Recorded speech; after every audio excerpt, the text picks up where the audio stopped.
So hello everyone, this is Himanshu Maurya. Welcome back to my channel. So आज हम लोग chemistry का फिफ्थ चैप्टर थर्मोडायनामिक्स उसका पार्ट 3 कवर करने वाले हैं, जिसमें हम लोग आज measurement of delta U and delta H से लेके तो हेज लॉ तक पूरा पढ़ने वाले हैं। सो ये लेक्चर स्टार्ट करने से पहले मैं बता दूं कि आप लोग पार्ट 1 एंड पार्ट 2 ज़रूर देखिए, ताकि आगे के लेक्चर आपको समझ में आ सके। ठीक है, सो डायरेक्ट कोई भी पार्ट आता है तो उसको डायरेक्टली पढ़ना चालू मत कीजिए। सीरियल वाइज पार्ट 1, 2, 3 कंप्लीट कीजिए, जिससे आपको कॉन्सेप्ट क्लियर होंगे एंड टॉपिक भी समझेंगे। सो चलो स्टार्ट करते हैं हमारा टॉपिक। सो हमारा फर्स्ट टॉपिक है measurement of delta U and delta H in calorimetry. So calorimetry क्या होता है वो देखेंगे और उसके बाद मेजरमेंट, इसमें हीट मेजरमेंट क्यों ज़रूरी है पहले वो जानते हैं। जो थर्मोडायनामिक्स में हम एनर्जी चेंजेस स्टडी करते हैं, जब रिएक्शन होती है तो हीट रिलीज होती है या ऑब्जॉर्ब होती है, तो अब्जॉर्ब होती है। तो लेकिन सिर्फ ये बोलना या कह देना ईजी नहीं है, बट हीट निकली तो काफ़ी नहीं है, हमें एग्जैक्ट क्वांटिटी मेजर करनी होती है। इसी हीट को मेजर करने की प्रोसेस को कैलोरीमेट्री कहते हैं, राइट। एंड देन कैलोरीमेट्री एक टेक्निक है जिसमें हम रिएक्शन के दौरान हीट चेंज मेजर करते हैं। एंड इसके लिए जो इंस्ट्रूमेंट यूज़ होता है उसे कैलोरीमीटर कहते हैं। एंड इसका बेसिक प्रिंसिपल जो मैं बता दूँ, heat loss by system is equal to heat gain by surroundings. So calorimetry measures heat changes in reaction and based on principle of heat loss by system and heat gain by surroundings. मतलब अगर reaction heat release करेंगी तो surroundings उतनी ही heat absorb भी करेंगी। So student, इसका जो formula use होता है, जो क्यू रिप्रेजेंट करता है हीट को एंड एम रिप्रेजेंट करता है मास ऑफ सब्सटेंस को। ठीक है, मास ऑफ सब्सटेंस। देन उसके बाद जो सी है वो स्पेसिफिक हीट कैपेसिटी को रिप्रेजेंट करता है। एंड डेल्टा टी जो टेम्परेचर चेंज को रिप्रेजेंट करता है। सो स्पेसिफिक हीट कैपेसिटी का मतलब है जिसमें 1 ग्राम सब्सटेंस का टेम्परेचर जो होता है वो 1 डिग्री सेल्सियस बढ़ाने के लिए कितनी हीट चाहिए रहती है। फॉर एग्जाम्पल, अगर पानी का टेम्परेचर 25 जो वाटर है, ठीक है, तो जो पानी है उसका टेम्परेचर 25 डिग्री से 30 डिग्री हो गया और मास जो है, मास 100 ग्राम हो गया, तो हीट कैलकुलेट की जा सकती है उससे, है ना। अगर 100 ग्राम पानी का टेम्परेचर जो मास है, 100 ग्राम मास ऑफ वाटर, सो 100 ग्राम पानी जो टेम्परेचर उसका 25 से लेके 30 डिग्री सेल्सियस हो गया, तो जो हमारा डेल्टा टी है वो डेल्टा टी हमारा 5 डिग्री सेल्सियस निकलेगा। तो इससे हीट कैलकुलेट कर सकते हैं, ये बताया गया है उसमें। उसके बाद पॉइंट ए जो डेल्टा यू मेजरमेंट्स है। अब डेल्टा यू का मतलब क्या होता है? डेल्टा यू का मतलब होता है चेंज इन इंटरनल एनर्जी। ठीक है, चेंज इन इंटरनल एनर्जी, इसको मेज़र करने के लिए बॉम कैलोरीमीटर यूज़ होता है। तो बॉम कैलोरीमीटर एक स्ट्रॉन्ग स्टील कंटेनर है। कैलोरीमीटर एक स्ट्रॉन्ग स्टील कंटेनर होता है जिसमें रिएक्शन होती है। इसमें रिएक्शन जो होता है वो कांस्टेंट वॉल्यूम पर रहता है। इसमें जो रिएक्शन होता है वो कांस्टेंट वॉल्यूम पर रहता है। एंड जो कांस्टेंट वॉल्यूम का मतलब होता है कि वॉल्यूम चेंज नहीं होता। तो यहाँ जो क्यू वी है, ठीक है, जो क्यू वी है, ये क्यू वी का मतलब हीट एट कांस्टेंट होता है, हीट एट कांस्टेंट वॉल्यूम होता है। एंड क्योंकि वॉल्यूम चेंज नहीं हो रहा है, इसलिए जो एक्सपेंशन वर्क है, जो एक्सपेंशन वर्क डन है वो नहीं होता है, और जो वर्क जो निकलेगा उसका वो ज़ीरो निकलेगा। ऑल्सो इसलिए जो फर्स्ट लॉ बताया गया है, फर्स्ट लॉ के according delta U is equal to heat plus work, but जो वर्क निकलेगा वो ज़ीरो रहेगा, right. So delta U equals to heat at constant volume, यानी bomb calorimeter mainly combustion reaction के इसलिए यूज़ होता है जैसे मीथेन बर्न करना है। सो हमारा पॉइंट भी है डेल्टा एच मेजरमेंट्स। तो डेल्टा एच का मेजरमेंट होता है चेंज इन एंथैल्पी। सो इसको मेज़र किया जाता है कांस्टेंट प्रेशर के ऊपर। एंड यूजुअली ओपन कैलोरीमीटर होता है। एंड ऑल्सो कांस्टेंट प्रेशर का मतलब होता है प्रेशर फिक्स्ड है, जैसे एटमॉस्फेयर जो है, जैसे एटमॉस्फेयर प्रेशर होकर के। एंड एट कांस्टेंट प्रेशर जिसको delta H equal to Q P, यानी यहाँ क्यू पी का मतलब जो है, जो क्यू पी है उसका मतलब है हीट एट कांस्टेंट प्रेशर। तो हीट एट कांस्टेंट प्रेशर, ठीक है। तो मोस्ट केमिकल रिएक्शन लेबोरेटरी में ओपन वेसल होती है, ठीक है, ओपन वेसल होती है, इसलिए वो कांस्टेंट प्रेशर रिएक्शन होती है। फॉर एग्जांपल जैसे एसिड एंड बेस है, जो न्यूट्रलाइजेशन रिएक्शन बीकर में करते हैं, ये कांस्टेंट प्रेशर पर होती है। इसलिए most chemical reaction occur at constant pressure. So next topic is enthalpy change delta H of reaction enthalpy, यानी डेल्टा एच आर सॉरी, तो डेल्टा एच आर जो होता है वो enthalpy change during a reaction, यानी डेल्टा एच का मतलब है रिएक्शन के दौरान एंथैल्पी चेंज होना। तो उसका जो फॉर्मूला है वो डेल्टा आर एच है। तो डेल्टा आर एच यानी जो एच है वो रिएक्टेंट्स है एंड जो उसमें एच प्रोडक्ट्स भी है एंड एच रिएक्टेंट्स भी है, मतलब final enthalpy minus initial enthalpy है। अगर अगर प्रोडक्ट्स की एंथैल्पी कम है तो रिएक्टेंट से हीट रिलीज होंगी, उसके बाद एक्सोथर्मिक रिएक्शन जो है, एक्सोथर्मिक रिएक्शन वो डेल्टा आर एच नेगेटिव हो जाएगा।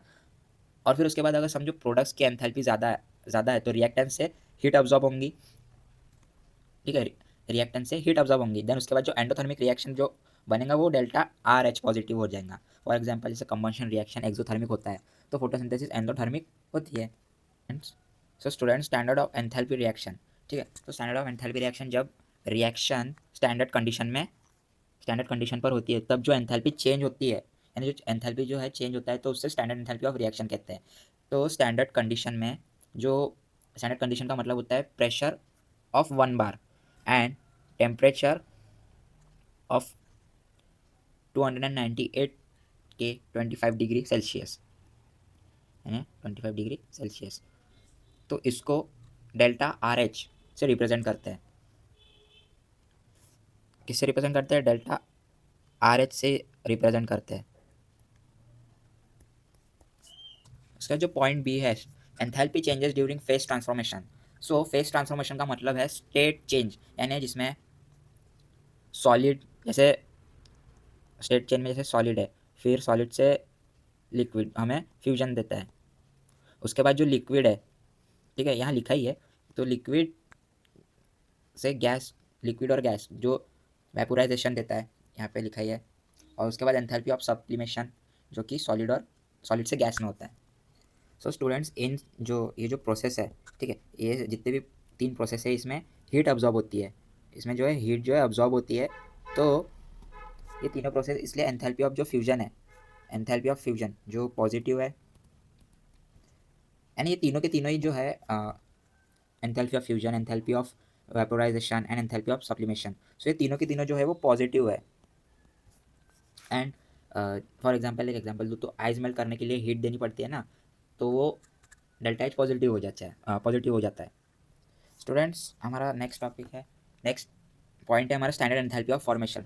सो जब वन मोल जो कंपाउंड फॉर्म करता है, 1 मोल कंपाउंड अपने एलिमेंट से स्टैंडर्ड स्टेट में फॉर्म होता है, तब जो एंथैल्पी चेंज होता है उससे स्टैंडर्ड एंथैल्पी ऑफ फॉर्मेशन कहते हैं, ठीक है, उसे स्टैंडर्ड एंथैल्पी ऑफ फॉर्मेशन कहते हैं। एंड देन उसके बाद जो element must be in standard state, ठीक है, अभी बताया मैंने कि एलिमेंट से स्टैंडर्ड स्टेट में फॉर्म होता है।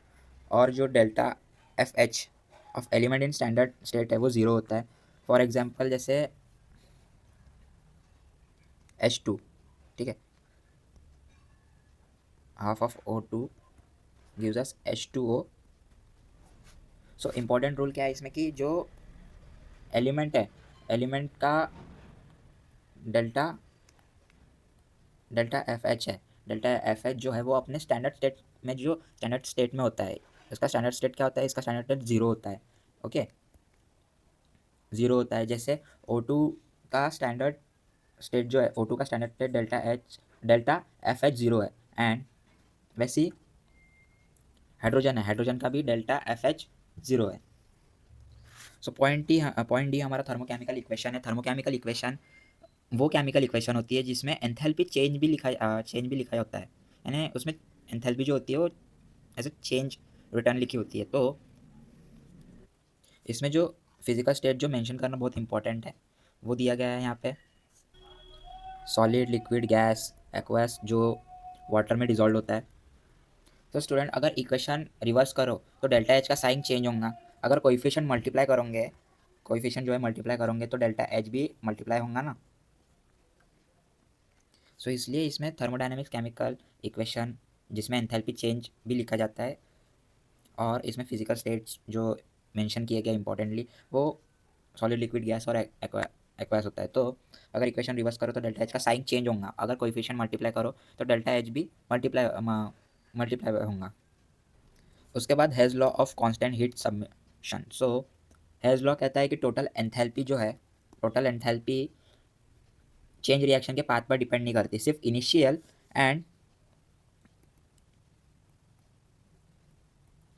एंड फाइनल स्टेट पे डिपेंड करती है। तो स्टूडेंट्स, मतलब चाहे रिएक्शन एक स्टेप में हो या मल्टीपल स्टेप में हो, तो टोटल डेल्टा एच सेम रहेगा। सो ये लॉ कंजर्वेशन ऑफ एनर्जी पर बेस्ड होता है। फॉर एग्जांपल, जैसे कार्बन जो है, कार्बन कार्बन से CO2 डायरेक्ट बन सकता है, या पहले CO बनेगा फिर CO2 बनेगा, तो टोटल डेल्टा एच दोनों केसेस में सेम रहेगा, राइट। तो हेज लॉ का यूज़ अननोन एंथैल्पी कैलकुलेट करने में होता है। सो चैप्टर का रिकैप लेंगे हम फिर से कि कैलोरीमेट्री क्या होता है। तो सोचो, आपको पता करना है कि रिएक्शन में कितनी हीट निकली है, ऑब्जॉर्ब हुई। तो हीट का मेज़र करने की प्रोसेस को कैलोरीमेट्री कहते हैं। जो इंस्ट्रूमेंट यूज़ होता है उसे कैलोरीमेट्री कहते हैं। एंड तो उसके बाद जो एक सिंपल रूल है कि heat loss by system and heat gain by surrounding, मतलब अगर रिएक्शन हीट छोड़ेगा तो जो आसपास का पानी या एनवायरनमेंट है उतनी हीट अब्जॉर्ब करेगा या फिर गेन करेगा, यानी हाँ, अब उतनी हीट गेन करेगा। सो उसका जो फॉर्मूला होता है, heat equals to mass specific heat capacity and delta H temperature. तो स्पेसिफिक हीट कैपेसिटी का मतलब 1 ग्राम सब्सटेंस का टेम्परेचर जो 1 डिग्री सेल्सियस बढ़ाने के लिए कितनी हीट उसमें यूज़ होती है। सो इसे हीट कैलकुलेट कर सकते हैं अपन कि अगर 100 ग्राम पानी का टेम्परेचर 25 डिग्री सेल्सियस से 30 डिग्री सेल्सियस हो गया, तो डेल्टा टी जो है वो 5 डिग्री सेल्सियस का होगा। सो इसमें उसके बाद जो यू का मतलब क्या होता है, तो डेल्टा का मतलब चेंज होता है एंड यू का मतलब इंटरनल एनर्जी होता है। सो इंटरनल एनर्जी का मतलब होता है सिस्टम के अंदर मॉलिक्यूल्स की टोटल एनर्जी, जो हम टोटल एनर्जी डायरेक्टली मेजर नहीं कर सकते, तो हम सिर्फ चेंज मेजर कर सकते हैं जो डेल्टा यू है। एंड उसके बाद डेल्टा यू कैसे मेजर करते हैं। सबसे पहले जो बॉम्ब कंटेनर है, बॉम्ब कंटेनर से क्या होता है कि एक स्ट्रॉन्ग बैंड स्टील कंटेनर जिसमें रिएक्शन होती है, इसमें रिएक्शन कांस्टेंट वॉल्यूम पर होती है। तो कांस्टेंट वॉल्यूम मतलब वॉल्यूम चेंज नहीं होता, इसलिए जो डेल्टा यू है, delta U equals to heat of volume constant. So क्योंकि वर्क नहीं हो रहा है तो वॉल्यूम चेंज नहीं होगा। तो मोस्टली कंबंशन रिएक्शन के लिए यूज़ होता है, जैसे मीथेन बर्न करना हो तो वो फार्मूला यूज़ होता है। उसके बाद डेल्टा एच, ठीक है। डेल्टा एच क्या होता है, डेल्टा एच एंथैल्पी का मतलब होता है कि सिंपल लैंग्वेज में सिस्टम की total heat. And delta H है तो ये कांस्टेंट प्रेशर पर मेजर होता है। कांस्टेंट प्रेशर का मतलब क्या होता है, जिसमें प्रेशर जो है फिक्स्ड है, जैसे ओपन बीकर में रिएक्शन होता है। और उसके बाद जो फॉर्मूला है, delta H equals to heat of constant pressure. तो कांस्टेंट प्रेशर पर जो हीट चेंज होता है वही एंथैल्पी चेंज होता है। तो एंथैल्पी रिएक्शन ऑफ एंथैल्पी जिसमें डेल्टा आर एच है, तो डेल्टा आर एच का मतलब होता है रिएक्शन के दौरान एंथैल्पी चेंज होना, ठीक है, जिसमें फाइनल हीट कंटेंट जो माइनस इनिशियल हीट कंटेंट करता है। उसके बाद एक्सोथर्मिक रिएक्शन में और डिटेल में बता दूँ तो एक्सोथर्मिक रिएक्शन जिसमें हीट बाहर निकलती है तो डेल्टा एच नेगेटिव होता है। एंड एंडोथर्मिक रिएक्शन होता है उसमें, तो एंडोथर्मिक रिएक्शन जिसमें एंडो का मतलब अंदर होता है, तो मतलब हीट अब्जॉर्ब होती है तो डेल्टा एच पॉजिटिव होता है। फॉर एग्जाम्पल जैसे आइस मेल्ट करना, नहीं क्या। उसके बाद स्टैंडर्ड एंथैल्पी ऑफ रिएक्शन जिसमें स्टैंडर्ड का मतलब होता है नॉर्मल फिक्स कंडीशन। तो स्टैंडर्ड कंडीशन 1 बार प्रेशर और 298 के टेम्परेचर, जिसको डेल्टा आर एच से लिखते हैं। एंड उसके बाद enthalpy changes during face transformation. सो फेस मतलब स्टेट होता है जिसमें सॉलिड लिक्विड गैस होता है। तो ट्रांसफॉर्मेशन चेंज होता है, जिसके टाइप्स क्या होते हैं कि सॉलिड और लिक्विड का फ्यूजन होता है, एंड उसके बाद लिक्विड गैस का वेपोराइजेशन होता है, एंड सॉलिड गैस का सब्लिमेशन होता है। तो इन सब में हीट ऑब्जॉर्ब होती है, तो इसलिए डेल्टा एच जो होता है वो पॉजिटिव होता है। उसके बाद student standard enthalpy of formation of delta F H. तो फॉर्मेशन मतलब बनाना, जब 1 मोल कंपाउंड अपने एलिमेंट से बनता है, तो जो एलिमेंट अपना स्टैंडर्ड स्टेट में हो तो उसका डेल्टा एफ एच 0 होता है। उसके बाद थर्मोकेमिकल इक्वेशन ये नॉर्मल केमिकल इक्वेशन होती है जिससे हीट भी लिखते हैं। फॉर एग्जांपल जैसे अगर इक्वेशन रिवर्स करता है तो साइन चेंज होता है। एंड उसके बाद hedge law of constant heat submission है। तो टोटल हीट चेंज पाथ पर डिपेंड नहीं करता, मतलब चाहे रिएक्शन एक स्टेप में क्यों ना हो या फिर 2 से 3 स्टेप में क्यों ना हो, तो फाइनल डेल्टा एच सेम ही रहेगा। और एनर्जी कन्वर्सेशन पर बेस्ड होती है उसमें। सो थर्मोडायनेमिक्स एनर्जी का स्टडी है एंड कैलोरीमेट्री हीट मेजर करता है एंड डेल्टा यू जो इंटरनल एनर्जी चेंज है and delta H enthalpy change है। तो एक्सोथर्मिक में हीट रिलीज होती है एंड एंडोथर्मिक में हीट अब्जॉर्ब होती है और उसके बाद फेस चेंजेस में हीट लगती है। तो हेज लॉ कहता है हीट पाथ पर डिपेंड नहीं करती है। सो स्टूडेंट्स, आज का लेक्चर हम ख़त्म करते हैं एंड हाँ, एक और चीज़ मैं अनाउंसमेंट एक अनाउंसमेंट करना चाहूँगा कि हम बहुत जल्द एक प्लेटफॉर्म ला रहे हैं जिसमें आपको फ्री टेस्ट नोट्स मिलने वाले हैं। सो उसके बाद हमारा एक इंस्टाग्राम का चैनल है जिस पे आपको एमसीक्यूज़ मिलेंगे, ठीक है। सो मैं दोनों हमारा जो प्लेटफॉर्म है कॉर्नेल एकेडमी वो बहुत जल्द आने वाला है, तो उसकी लिंक भी हम डिस्क्रिप्शन में डाल दूँगा एंड इंस्टाग्राम की लिंक भी डिस्क्रिप्शन में डाल दूँगा। Okay, so please follow our page of Instagram and stay tune for the next video. So guys, आज का सेशन हम यही ख़त्म करते हैं। अगर आपको कुछ डिफ़िकल्टीज़ आ रही होंगी तो प्लीज़ कमेंट करके बताएं और मुझसे प्रॉब्लम पूछिए कि क्या डिफ़िकल्टीज़ आ रही है करके, ठीक है। So thank you everyone, please like share and subscribe my channel. Good bye.